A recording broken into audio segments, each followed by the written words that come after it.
Hello, everybody. My name is Jacob Dragovich, and today I'm going to talk to you about the symbolic interaction theory.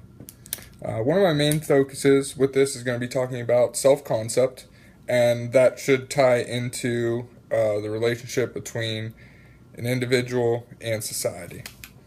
So, just to touch on it real quick, self-concept is a relatively stable set of perceptions people hold about themselves. And the way that I look at this is just like one person's self esteem. And it's how you see yourself and how critical you are of yourself.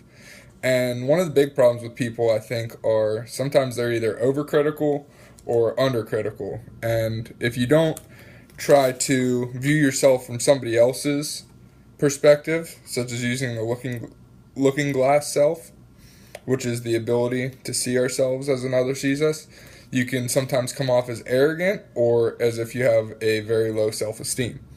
And that's going to then tie into how you relate with society, because if people see you as arrogant, it's going to be harder to interact with other people.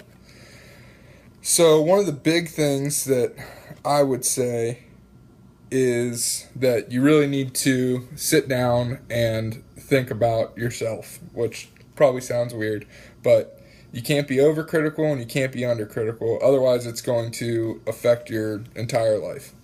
So you got to have a decent self-esteem and see yourself as others see you and go from there. And then one of the other things that I wanted to touch on here was the Pygmalion effect, which is living up to or down to another's expectations of us. And this is something I think a lot of people are probably guilty of, whether it be working or doing chores when you were younger.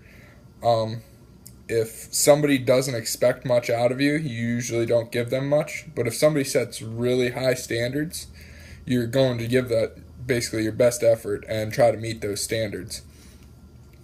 So the Pygmalion effect, I think, is a pretty cool concept when you think about it, because a lot of people do it subconsciously and don't really realize that they're living down to expectations and they could be a lot better than they are, which then ties back into the self-concept where you don't think you're as good as you are. So it all kind of ties together hand in hand, but really what I pulled out of this whole lesson is that self-concept is just your self-esteem, and you really need to look at yourself not too critically and not critically enough. So, not sure if that makes sense to everybody, but it makes sense to me. So, have a good night. Thanks.